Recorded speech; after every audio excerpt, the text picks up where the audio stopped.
C'est avec enthousiasme que je vous retrouve nombreux dans vos salons ou partout où vous vous retrouvez pour les comptes de ce énième numéro de Face à Face. Vous le savez, toutes les questions politiques sont critiquées d'une manière objective dans cet espace de Face à Face. Aujourd'hui, nous allons analyser pratiquement le meeting qu'a tenu Martin Fayulu avec sa base à Kinshasa. Comment analyser pratiquement le message qu'il a eu à annoncer à sa base exclusivement et pratiquement à l'ensemble de la population quinoise. Pour en parler, je reçois sur ce plateau M. John Kumwimba, qui est cadre de Ensemble, à qui nous disons bonsoir et bienvenue sur ce plateau. Bonsoir Christian, bonsoir à mon co-débatteur Aaron. Ça fait plusieurs mois, je dirais, qu'on ne s'est pas encore rencontré. Vraiment, je suis très ravi et honoré d'être avec toi. Et bonsoir à tous les téléspectateurs de HK6 qui nous suivent en ce moment.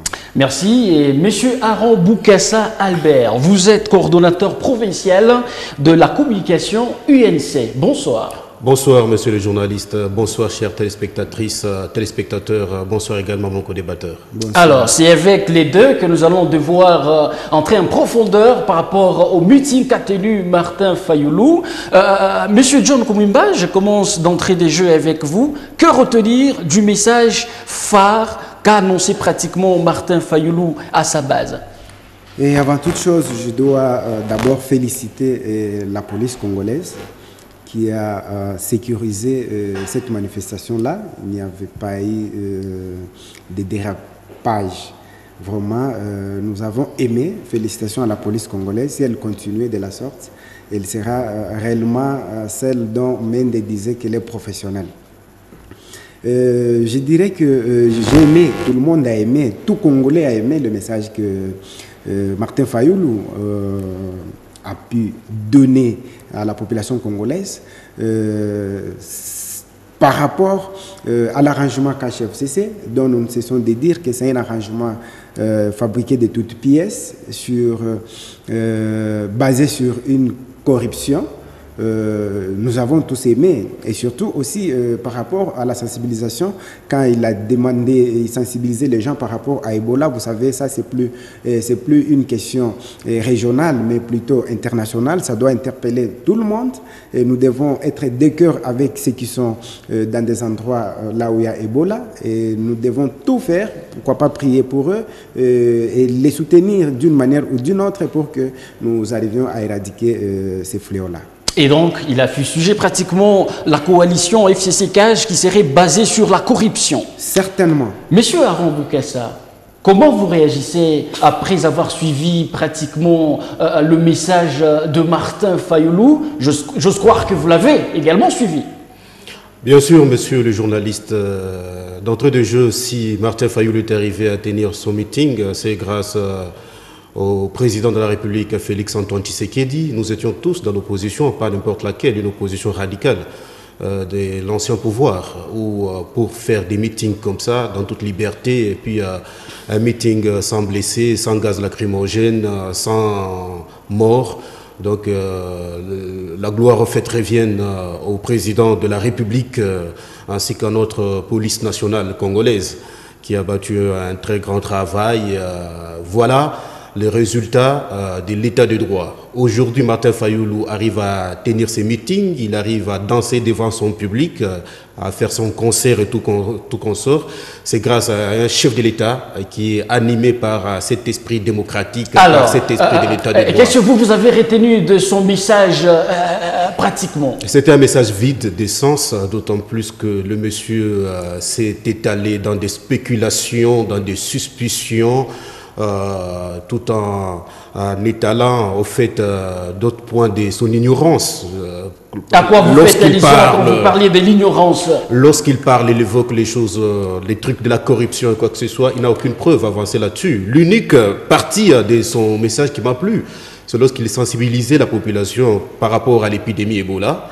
Voilà, de la vérité des urnes à la vérité sanitaire, il y a de quoi lui rendre... Et vous pensez qu'il y a des avancées significatives par rapport à ces revendications. Et ce qui vous plaît, simplement parce qu'il sensibilise aussi par rapport à l'épidémie Ebola. Nous voulons d'une opposition, mais une opposition constructive, une opposition républicaine, pas une opposition où il fustige l'alliance FCC-CACH, cette coalition, d'autant plus que cette coalition est basée sur l'intérêt supérieur de la nation. Messieurs les journalistes, à qui ça profite lorsqu'il y a mésentente entre l'ancien président et le nouveau président, à qui ça profite, à quoi ça va développer ces pays, à quoi ça va créer ces climats-là de paix et entre le Congolais.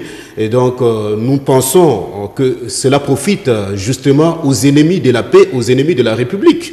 Lorsqu'il parle que l'alliance, soit que la coalition FCC-CACH est basée sur la corruption, est-ce qu'il a de preuves? Le monsieur est arrivé jusqu'à la Cour constitutionnelle, là où on l'a invité bien sûr pour qu'il présente les preuves qu'il a gagnées aux élections du 30 décembre 2018. Il a été incapable de prouver à la face du monde à quoi ces revendications servaient par rapport aux élections du 30 décembre 2018. Incapable, devant la Cour constitutionnelle, devant tout le monde.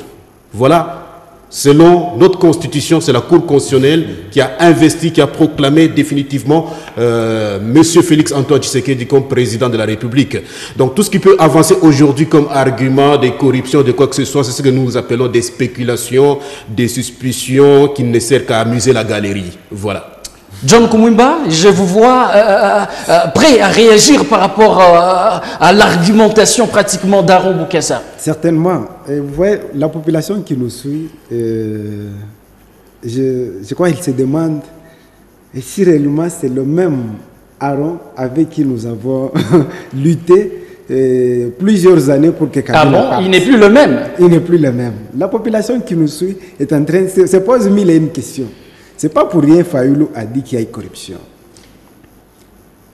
Lui a évoqué les preuves que peut-être Fayoulou ne saura peut-être pas brandir. Pas plus qu'un mois ou 3 semaines.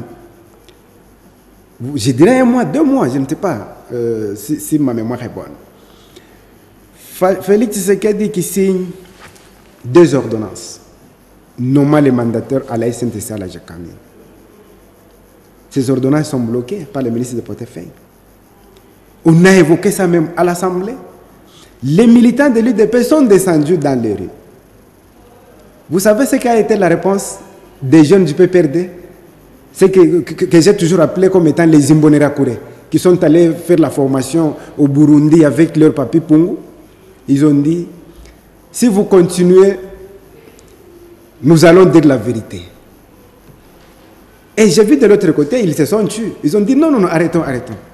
Et donc, visiblement, il y a quelque chose qui est caché par rapport à la coalition. Je vous dis, c'est une arme très forte que les gens du PPRD, que les jeunes du PPRD, que les gens du FCC ont sur cash. Si réellement il n'y a pas corruption, M. Aaron, mais mettez votre accord devant les gens, qu'on lise. Puisque vous avez fait l'accord 4 jours avant la publication des élections, des résultats des élections. 4 jours avant, vous faites les accords. Mais donnez les papiers. Et donc pour vous, quand il y a accord, il y a forcément corruption. Tout accord est synonyme de corruption alors. C'est vraiment basé sur la corruption.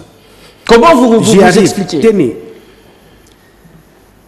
Vous avez vu comment il y a partage des ministères? Vous devez savoir que la main qui donne est toujours au-dessus de celle qui reçoit. Premier exemple, les ordonnances de Tshisekedi qui sont bloquées par un simple ministre de portefeuille. Président de la République, le garant de toutes les institutions, mais bloqué. C'est pour vous dire que là où on a donné, c'est-à-dire la main là qui avait donné, elle est au-dessus. Je prends encore un autre exemple. 1+4, Joseph Kabila. Il avait cédé la défense? Non. Il a gardé, comme il était président de la République. Il n'a pas cédé la défense. Il n'a pas cédé les mines. Mais présentement, étant donné que c'est lui qui a cédé, c'est lui qui a donné. Mais vraiment, Kabila est fort. C'est un faiseur de roi. Et je me demande, c'est pourquoi Aaron est en train de... Donc ça ne vous surprend pas de voir Aaron Boukassa changer de langage, selon vous? C'est ce que j'ai dit. Kabila, c'est un faiseur de roi. Coup de chapeau à Kabila. Cette fois-ci, nous pouvons dire que non. Tout ce que nous avons parlé en mal contre Kabila, Monsieur Aaron, vous devez demander pardon. Puisqu'il a fait de vous des rois. Je vous dis, on ne peut pas se voir la face avec deux doigts. Kabila a fait de vous des rois. Maintenant, cette fois-ci, vous devez applaudir pour Kabila. Il n'est plus les mots. Je vous dis, moi, je savais que tous les mots qui rongent la RDC, c'était Kabila. Maintenant, cette fois-ci, il a fait des rois. Vraiment, coup de chapeau à Kabila. Il continue. Pourquoi nous disons que c'est basé sur la corruption? Mais il faut voir toutes les péripéties, tout ce qui s'est fait. Rien. Il n'y a que de louche. Même dans leur répartition des ministères. Mais il fallait voir. Qui on a envoyé pour négocier? La personne dont on nous a parlé, qu'il a été nommé comme informateur. Informateur pendant 1 minute ou 1 seconde. Mais quelques temps après, on le voit dans des fermes là. Et j'avais aimé Roubero quand il disait, vous voyez ce que apporte le pouvoir. Je ne sais pas si vous avez suivi ça. Quand Kabound était sur un cheval là, il dit, vous voyez ce que apporte le pouvoir. Alors. Tout ça, c'est pour vous dire quoi que Fayoulou a totalement raison. Nous, dans l'âme, nous cessons de le dire. S'ils veulent que les gens changent leur langage, qu'on nous brandisse l'accord que vous aviez signé avec M. Kabila. Alors là, c'est pratiquement un autre sujet. Aaron Boukassa, au regard de nombre de membres qui vont constituer l'équipe gouvernementale Ilunga-Ilunkamba, est-ce qu'on peut dire que ce sont les intérêts qui ont beaucoup plus primé, les intérêts qui font suite logique de la coalition FCC-CACH, parce qu'il fallait à tout prix que toutes les deux tendances puissent se retrouver? Y a-t-il vraiment l'intérêt de la population au regard de l'équipe gouvernementale? L'auditoire a compris que mon co-débatteur est en mal de présenter les preuves de cette corruption dont il évoque. Il se lance dans la logorée, donc dans un discours là, sans fin. Il n'y a pas eu corruption, quoi que ce soit. Il y a eu justement entente entre l'ancien pouvoir et le nouveau. Il parle d'un accord qui, jusque-là, cet accord est invisible, dont lui-même ne sait même pas nous prouver un seul article de cet accord. Il évoque un accord inexistant, un accord invisible. Non, un accord dont les contenus n'est pas dévoilé. L'accord dont nous avons signé, nous l'avons signé devant la face de tout le monde, du public. C'est l'accord que nous avons signé par rapport à la coalition au pouvoir, FCC-CACH, par rapport à la répartition des ministères. En dehors de cet accord, il n'y a jamais eu d'autre accord. Il est à mal. Il ne sait même pas nous prouver de quel accord il fait allusion. Qu'est dit cet accord? Il y a plusieurs accords alors. Qu'est dit ne fût-ce qu'un seul article de l'accord dont il est en train de parler? Il n'y en a pas. Et si cet accord existait, il n'a qu'à nous le prouver aujourd'hui. Il n'a qu'à le brandir, lui qui connaît bien cet accord. Il parle d'un accord dont il demande qu'on nous le brandisse. Donc, au fait, cet accord est invisible. Alors, vous répondez déjà à ma question. Comment expliquez-vous les nombres de membres qui vont participer au gouvernement Ilunga-Ilunkamba? Ici, nous devons le préciser, 65 membres. Est-ce qu'on peut dire que c'était dans les buts de satisfaire la coalition qu'on est arrivé à cet effectif-là? Monsieur le journaliste, l'opinion doit comprendre que nous sommes dans une période où nous sommes en présence d'un gouvernement de coalition. Ce n'est pas un gouvernement ordinaire, ce n'est pas non plus un gouvernement de cohabitation, mais beaucoup plus, c'est un gouvernement de coalition. Ça, ce sont les conséquences d'un gouvernement de coalition qui fait en sorte que nous puissions trouver un consensus, un accord. Nous sommes dans un système politique ou un système qui ne s'est peut-être jamais passé dans ce pays, où nous avons un président de la République qui n'a pas la majorité parlementaire. Ça, l'opinion doit le comprendre. Et pour qu'un gouvernement soit investi, il faut passer par le Parlement. Or, s'il n'y a pas accord, s'il n'y a pas intérêt d'entente entre celui qui possède cette majorité parlementaire et celui qui dirige le pays, ce gouvernement risquerait de ne pas être investi. Et donc là, on peut dire la gestion serait pratiquement butée à cette coalition-là, parce que vous regardez d'un côté comme de l'autre. Cette coalition est indispensable pour la survie de notre jeune démocratie, indispensable pour la survie de notre pays. D'autant plus que nous avons, d'un autre côté, le FCC qui a la majorité parlementaire, et d'autre autre côté, le CACH qui a la présidence de la République. Donc, il fallait trouver un terrain d'entente, c'est répartir les ministères comme il le faut, même lorsqu'on parle de 65 ministères. Mais il ne faut pas aujourd'hui que nous sommes sur le plateau, commencer à brandir, dire que non, c'est un gouvernement budgétivore, éléphantesque. Mais ça, ce sont les conséquences d'un gouvernement de coalition. Mais budgétivore par rapport à quoi? Nous avons toujours dit dans ces pays qu'il y a de l'argent. Ce n'est pas un gouvernement de 100 membres qui peut nous faire peur. Ce n'est pas un gouvernement de 90 membres. Nous devons rappeler que c'est une première en République démocratique du Congo. Mais tout à fait, monsieur le journaliste, mais ce n'est pas dramatisé. Nous ne pouvons pas venir ici dramatiser cela que non, 65 ministres, c'est beaucoup plus. Et donc on peut dire qu'on est abouti à cet effectif simplement parce qu'il fallait que le FCC et le CACH pratiquement puissent se retrouver. Le partage du gâteau, est-ce le cas? Caractérisé d'un scandale géologique. Et dans ce sens, dans cette optique d'une coalition, il fallait trouver un terrain d'entente, c'est-à-dire faire répartir les ministères. D'un autre côté, FCC, de l'autre côté, CACH, trouver un terrain d'entente, compte tenu aussi des postes à pourvoir au sein du gouvernement. Ce qui a fait en sorte qu'on arrive à 65 ministères, pour que le CACH prenne sa part, et que le FCC aussi également prenne sa part. Et là, ça n'a rien à voir des corruptions. Il n'y a rien de corruption. Est-ce que vous pouvez me prouver la corruption dans ce sens de répartition des ministères? Il n'y a aucune corruption.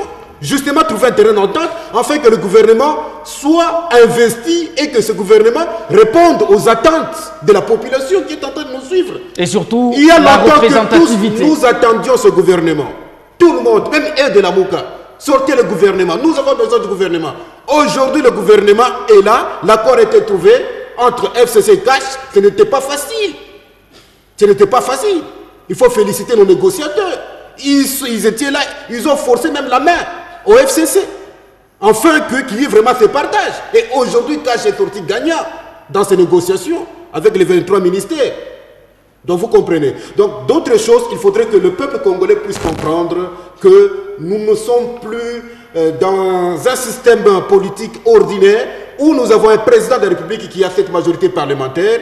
Nous sommes en voie d'avoir cette majorité parlementaire, mais il nous faut encore du temps. Ce n'est pas aujourd'hui que nous pouvons bloquer la machine, parce que le peuple congolais est en train d'attendre la réponse à ses besoins, et ces besoins, ça passera par le gouvernement qui sera bientôt investi dans la vision du chef de l'État. Il ne faudrait pas que nous puissions bloquer la machine compte tenu du nombre de ministères. Ok, vous pensez que ce n'est pas à dramatiser l'équipe, c'est pratiquement la suite logique de cette coalition FCC-CACH. Pourquoi ça doit vous fâcher, vous, afin que vous puissiez aboutir à décrier même la corruption? Est-ce que vous pouvez le démontrer? Il vient de nous faire voir, c'est pratiquement la suite logique. Heureusement, la population est en train de nous suivre religieusement. Voyez-vous dans tout ce que Aaron est en train de dire, vous avez une part là-dedans? Non. C'est plus le peuple d'abord, c'est nos ventres d'abord. Qui vous dit que quand vous faites une coalition, vous devez avoir un gouvernement de 65? Mais non. Vous pouvez vous donner une discipline. Si vous avez réellement besoin de servir la population, vous pouvez vous donner une discipline d'avoir ne plus que 28 ministres. 28 ministères? Vous partagez les 28 ministères. Le gouvernement de Sami Badibanga fait combien de membres? Non. Sami Badibanga. mais je vous dis, Sami Badibanga était une marionnette de Joseph Kabila. C'est toujours comme ça avec vous. Non, j'y arrive. Tout le monde est marionnette. Il suivait ce que Kabila faisait.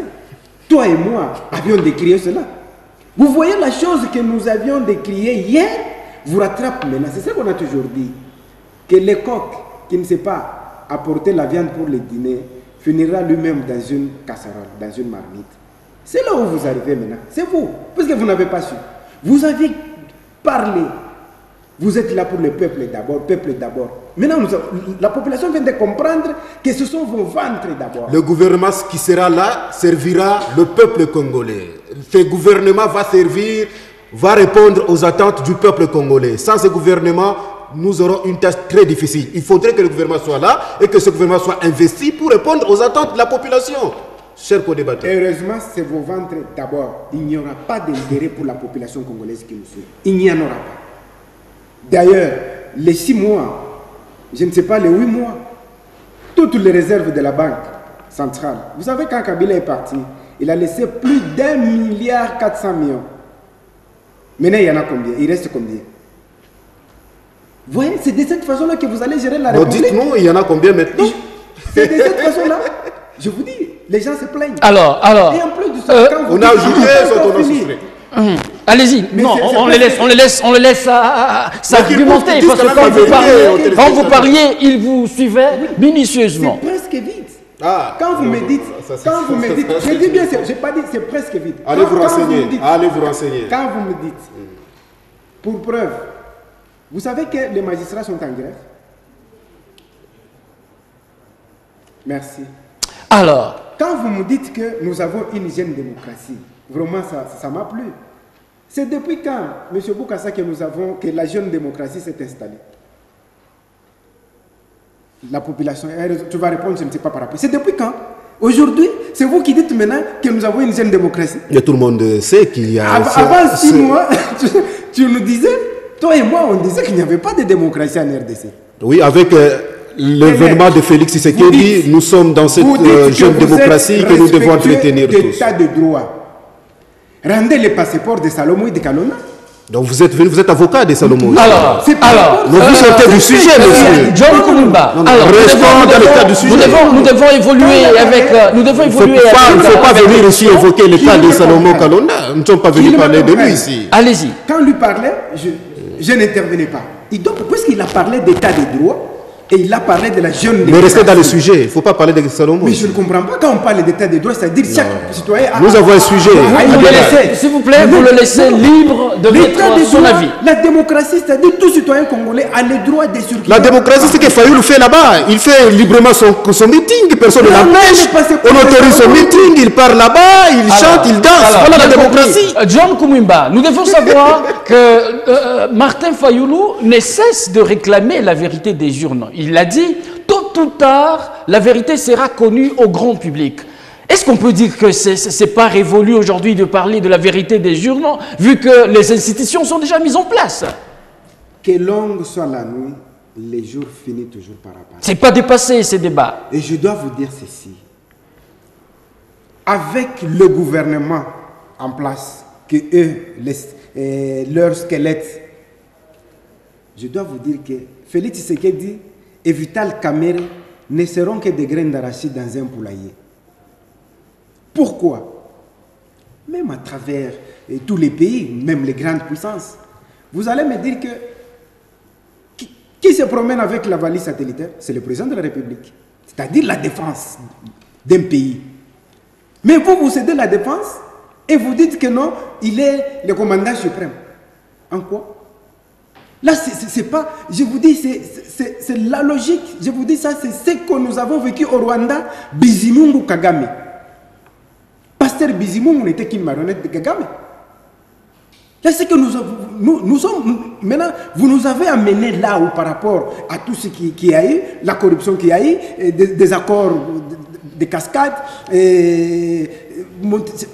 regarde maintenant là où vous arrivez. Pas plus qu'hier. Il y a eu de remous. Il a fallu que le président de la République ramène l'ordre parmi ses conseillers. Pourquoi? Il s'acharnait contre Kamerhe. Pas plus qu'hier. Mais nous avons tout suivi. Pas plus qu'hier. Mais tout ça, c'est pour vous dire. C'est pas une comédie. Apparemment, vous ignorez un peu quelque chose. Même quand vous disiez qu'il n'y a jamais eu d'accord, des accords, je ne sais pas, cet accord-là n'a jamais eu lieu. Mais apparemment, je me demande, monsieur Aron, mais au cadre comme toi, au sein de l'UNC, mais le secrétaire général lui-même de l'IDPS l'a dit qu'il y a eu accord. Quand Fachi et Kabila se sont vus pendant 4 heures. Mais je me demande si vous, de l'UNC, vous ignorez. Si vous ignorez, c'est là vraiment la population. Mettez à la place publique cet accord. approuvé cet accord. Qu'est-ce dit cet accord? Alors ici il n'est pas, ici je dois réorienter. Il n'est pas question de parler de l'accord. Nous analysons, ou vous analysez, parce que c'est vous qui, chacun émet son avis par rapport au message de Fayoulou, et vous n'avez pas encore répondu à ma préoccupation. Ce n'est pas tard aujourd'hui de continuer à réclamer la vérité des urnes. Pourquoi ne pas seulement entendre 2023? C'est pas tard. Puisque vous savez, nous venons d'une école politique, du Sphinx délimité. Même quand il est décédé, il réclamait la vérité. Nous venons de cette école-là, nous et Aaron, puisque nous avons lutté dans l'opposition. Nous venons de cette école-là. Il nous a donné des vertus, des valeurs que nous ne devons pas oublier. Si nous disons que nous devons chaque fois garder en mémoire ces monuments-là, mais on ne peut pas balayer de la main tout ce qui nous a appris, tout ce qui nous a légué. C'est là, cette détermination-là. Fayoulou a totalement raison. Alors, Monsieur Aaron, dans le message de Martin Fayoulou, il fustige également la CENI, parlant toujours de la corruption, mais également la Cour constitutionnelle. Et comment vous analysez cette question? Merci beaucoup, monsieur le journaliste. Je pense que vous allez aussi me donner assez de temps pour répondre comme mon co-débatteur qui a trop parlé jusqu'à manquer à dire. Donc aujourd'hui, tout le monde sait que la Mouka est devenue une coquille vide. Aujourd'hui, la Mouka, vous voyez, Moussa Nyamwisi n'est plus dans la Mouka. Et les Batungulu n'est plus dans la Mouka. Tout le monde est en train de quitter aujourd'hui la Mouka parce qu'on se retrouve en fin de compte que cette histoire-là de vérité des urnes n'a plus son sens. Participons justement à la construction de notre pays, tous ensemble dans l'unité. Cela fera la joie de notre peuple. J'ai bien aimé son discours lorsqu'il a décalé, il a fait ce virage à 180 degrés de la vérité des urnes à la vérité sanitaire pour demander à la population de prendre des précautions, de combattre Ebola. Là, c'était vraiment une très bonne chose à féliciter. Et d'autant plus que mon co-débatteur me parlait des postes des ministères régaliens de l'État. Il a évoqué les ministères de la Défense et tout consort. Mais il y a les faits que nous appelons les prérogatives constitutionnelles du chef de l'État. Le président de la République, il est le commandant suprême des forces armées. C'est-à-dire le ministre de la Défense n'est qu'un suppléant du président de la République. Le président de la République, il est le magistrat suprême. C'est-à-dire que le ministre de la Justice n'est qu'un suppléant du président de la République. Lorsque vous avez une affaire judiciaire, vous ne partez pas devant le ministère de la Justice, vous allez devant les cours et tribunaux. Il y a le procureur général et tout ce monde qui sont nommés par le président de la République. Écoutez, lisez attentivement notre constitution, vous allez comprendre qui est le président de la République, le chef de l'État, les garants de la nation, les symboles de l'unité nationale. Félix Antoine Tshisekedi. Alors vous répondez à la question. Martin Fayoulou fustige la CENI et la Cour constitutionnelle. Le même vœu a été précédemment, nous devons le rappeler, émis par le FCC qui voulait également à ce qu'il y ait réforme dans certaines institutions. N'a-t-il pas raison?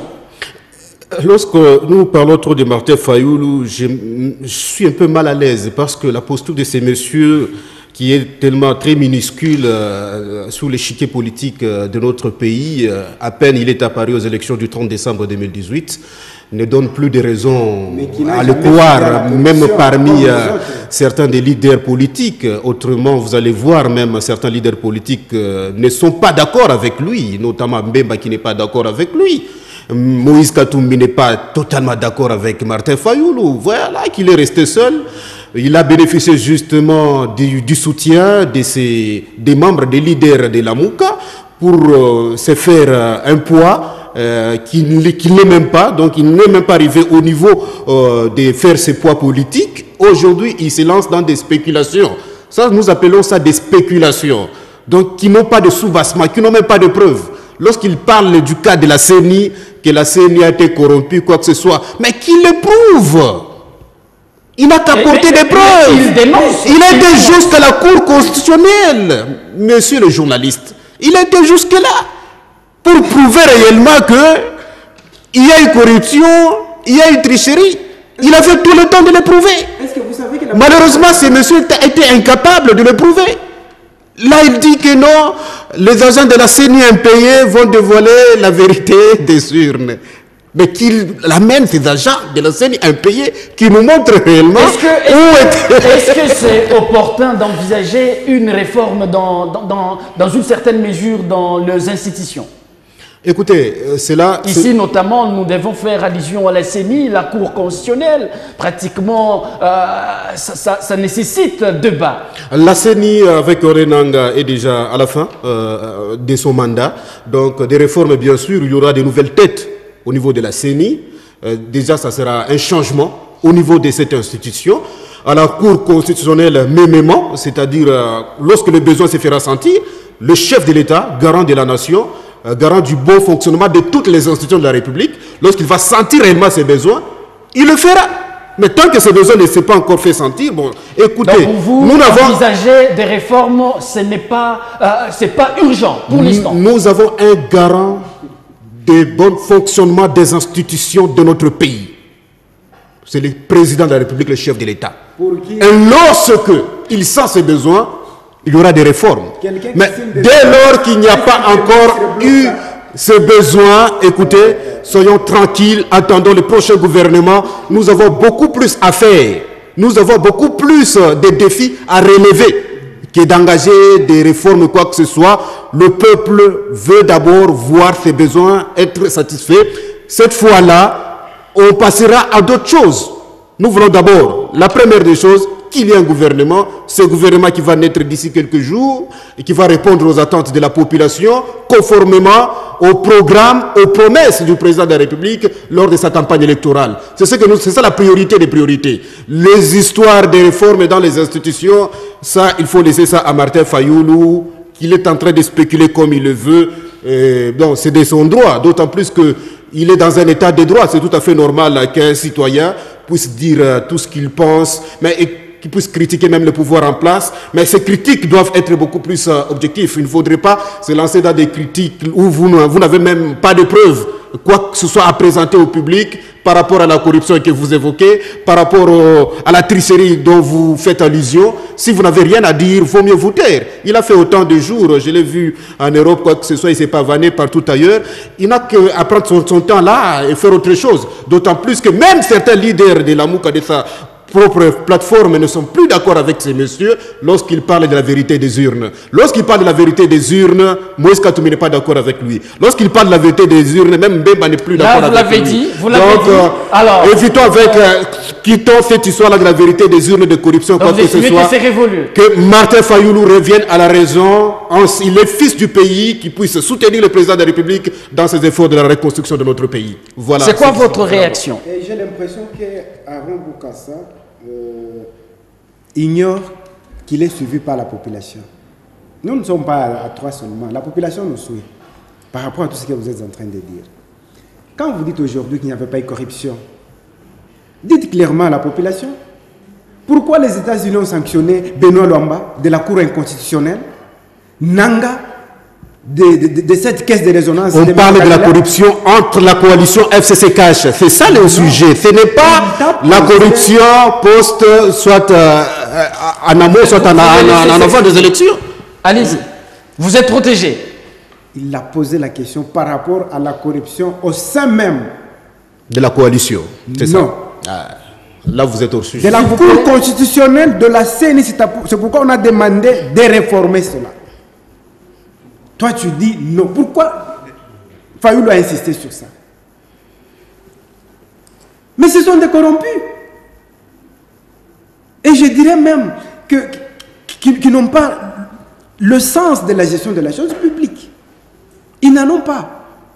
Et vous voulez qu'on garde de gens pareils? Coup de chapeau aux États-Unis pour avoir sanctionné tous ces gens-là. Après qu'ils aient détourné l'argent du contribuable congolais, que tu es. Mais on ne peut pas applaudir. Au contraire, nous devons le regretter. Et c'est de cette façon-là que vous allez travailler avec vos 65 ministères, là où il n'y a même pas... il y a un ministère là que vous avez omis. Je ne sais pas si vous allez vous départager ça par deux, je ne sais pas. Mais non, c'est pourquoi j'ai dit... nous sommes des malheureux. Nous, peuple congolais. Les gens qui se Vous, disaient, les gens de la Mouka. nous, peuple congolais. Les gens qui se disaient qu'ils étaient là pour le peuple. Mais nous venons de comprendre qu'ils sont là pour leur propre ventre. C'est inconcevable. Alors, on doit restructurer la CENI. Illico. Mais quand vous dites que non, on doit attendre. Mais la CENI est à faux mandat, monsieur. J'y arrive. Toi, tu es. Elle ne peut qu'être restructurée. Laissez-moi terminer. Quand vous dites qu'il faut attendre d'abord, puisqu'il y a des choses, il y a d'autres tâches plus importantes. C'est-à-dire que vous ne songez même pas aux élections municipales, locales. Mais c'est inconcevable. Et dans la l'heure où vont les choses, heureusement que Kabila est là. Il ne cesse de vous pointer du doigt. Vous osez, il vous chasse. Comme il vous a nommé, il est capable de les faire. Ce n'est pas pour rien, il a pris la défense, il a pris toutes ces institutions-là, ces ministères-là. Il les fera. Puisque c'est lui qui est à la force jusqu'à preuve du contraire. Puisqu'on ne peut pas comprendre qu'un président de la République signe une ordonnance et qu'un petit ministre bloque ça. Et par après, vous vous dites non, attendons, attendons. Ça, c'est quoi ça? Et vous voulez qu'on applaudisse? Mais non. Là où ça ne va pas, nous disons non. Vous dites qu'il est le garant. Maintenant, pourquoi il ne fait pas... Pour votre information, les ordonnances du chef de l'État sont déjà dans le journal officiel. Ça, je vous informe. Apparemment, je ne sais pas si tu lis bien les textes. Journal officiel, oui. Mais qui doit signifier les ordonnances? C'est le ministre de portefeuille. Bien que ça, même si on publiait 1000 fois dans le journal officiel, tant que le ministre de portefeuille ne les signifie pas. Ils ne peuvent pas. Alors, je vous garde encore. C'est un gouvernement démissionnaire. Est-ce qu'on peut dire que Martin Fayoulou se rend pratiquement compte que la question de la vérité des urnes est déjà dépassée et toutes les activités politiques qu'il mène, c'est simplement pour jauger s'il a encore pignon sur rue? Je dirais non. Martin Fayoulou, c'est un grand leader. Un homme qui n'a jamais aimé la corruption. Un homme qui n'a jamais aimé qu'il soit nommé par quelqu'un qu'il combattait. Non. Il incarne les vertus. Il n'est pas dit qu'il est en train de juger quoi que ce soit. Nous avons dit ceci, même ce qu'il dit, même s'il arrivait, les institutions sont mises en place. Mais on ne peut pas oublier. Mais ça servirait à quoi concrètement? J'y arrive. Vous devez en titre de rappel seulement que c'est elle qui aurait, alors que sur les champs, c'est autre chose qui s'observe. Il y a l'adage qui dit ceci, que Yen peut oublier son festin sanguinaire, mais la mère de l'enfant qui l'a mangé ne l'oubliera jamais. On ne peut pas jeter ça dans des placards. Nous devons savoir là où nous allons. Mais la politique vous savez que la politique est dynamique. Vous ne pouvez quand même pas demeurer dans la réclamation de la vérité des urnes. Je vous ai donné l'exemple du Sphinx de Limété, notre père dans la politique. Et l'installation des institutions aura bel et bien lieu d'ici là, toutes les institutions seront mises en place. On n'en disconvient pas. Mais qu'il continue dans cette lancée-là. Mais je vous dis, quel genre de lancée, quel genre de démarche qu'ils sont en train de faire, quel genre de lutte qu'ils ont en train de faire. Vous concluez déjà, parce que nous sommes arrivés pratiquement à la fin de notre mission. Ah, vraiment, je dis merci à la population qui nous suit et à mon co-débatteur Aaron, que je ne reconnais plus, hein, du fait qu'il est maintenant du côté de... nos ventres d'abord, ils ont oublié la population. Ah bon, c'est parti du peuple d'abord au ventre. C'est plus le peuple d'abord, nos ventres d'abord. Nos ventres d'abord, leur ventre d'abord. C'est ça leur slogan. Vous vous êtes exclu de ces ventres-là. Pourquoi? Puisque nous sommes partis sur 4 aspects. Dès que je deviens président de la République, côte à côte avec Améré, je vais installer l'état-major à Béni. Et le peuple sera le peuple d'abord. Je vais combattre le népotisme et la corruption. Que le régime finissant a considéré comme une vertu. Mais curieusement, on remet encore aux mêmes personnes le ministère de Justice. C'est pourquoi nous disons que nous, nous sommes dans l'opposition et nous sommes Vous là avez pour beaucoup éclairer là où ça ne va pas. Faudra-t-il préciser que vous êtes dans l'opposition républicaine. Oui. Voilà, monsieur Aron, qu'est-ce qu'on retient pratiquement? Monsieur le journaliste, merci, non, laissez-moi quand même le temps de parler, comme je ne vais pas conclure tout de suite. Il a eu tout le temps de parler. À la fin de notre Il parle de Kabila qui a nommé Félix Tshisekedi. Quand est-ce qu'un subalterne nomme un supérieur? Ça ne s'est jamais passé. Est-ce que vous avez nommé votre papa pour qu'il soit votre papa, chef de la famille? Ça ne s'est pas. Un président de la République, personne ne le nomme. Parce que c'est lui le garant, c'est lui le premier citoyen. Quel pouvoir diabolique, soit magique, vous avez dénommé un supérieur, un président de la République? Écoutez, c'est ce que nous qualifions de spéculation. Et il parle des ordonnances du président de la République qui sont bloquées par un ministre. Oui. Monsieur mon co-débatteur, écoutez, nous sommes... Le gouvernement qui est en place, c'est un gouvernement démissionnaire. Le ministre n'est pas... qui que ce soit ne peut pas prendre une décision quelconque. Mais il faut attendre. Il faut attendre le gouvernement qui sera investi. Ce gouvernement démissionnaire et le ministre des portefeuilles, madame, cette dame est démissionnaire. Écoutez, monsieur, mon co-débatteur, attendons avec le nouveau gouvernement, il sera investi. Ne nous lançons pas dans des spéculations sans fondement. Ne nous lançons pas dans des suspicions. Voilà ce qui caractérise les gens de la Mouka. Ils sont trop dans des choses de caniveau, au lieu de se lancer dans des choses de la hauteur. Monsieur, mon co-débatteur, je suis en train de vous informer. Le Premier ministre qui avait...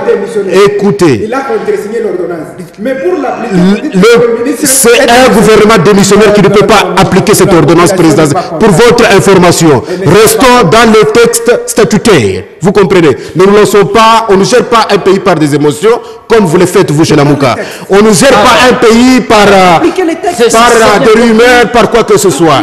La gestion du pays est différente de la manière dont vous faites, vous, opposition. Cette opposition-là n'est pas du tout correcte. Faites une opposition pour participer à la construction de la chose publique. Ce n'est pas dans cette optique. La Mouka ne fait pas une opposition républicaine. La Mouka avec Martin Fayoulou, c'est dans une opposition qui n'est même pas radicale. Parce que cette opposition radicale... Vous reconnaissez de la Mouka? Nous connaissons la meilleure opposition. Celle que nous avions fait. L'opposition radicale. Et nous avons tenu devant un régime dictatorial de M. Kabila. Où nous avons bravé les balles réelles, où nous avons bravé les gaz lacrymogènes. Mais cette opposition où on vous laisse les champs libres, où vous faites tout ce que vous êtes en train de faire, vous allez vous dire que vous êtes fort par rapport à quoi?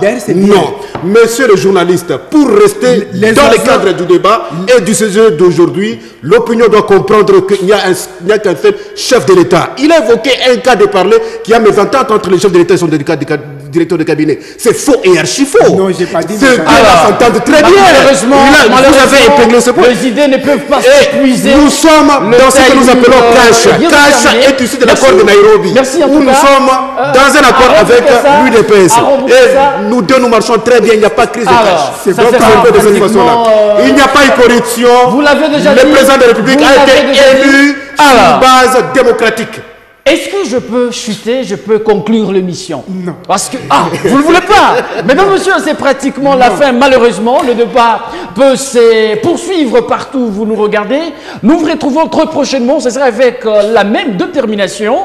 Je rappelle, sur ce plateau, je recevais Aron Boukassa, qui est coordonnateur provincial de la communication UNC. Merci d'avoir répondu à notre invitation. Merci beaucoup, monsieur le John Koumwimba, qui est cadre de Ensemble, la Mouka. Merci également d'être là. Merci, Christian. Merci à la population. Les oiseaux du même plumage volent en compagnie. Quand vous êtes avec un dictateur, vous êtes aussi des dictateurs. C'est une conclusion. Il n'y a pas de la dictature. C'est la démocratie avec Félix Tshisekedi. Prochainement. Merci de nous avoir suivis.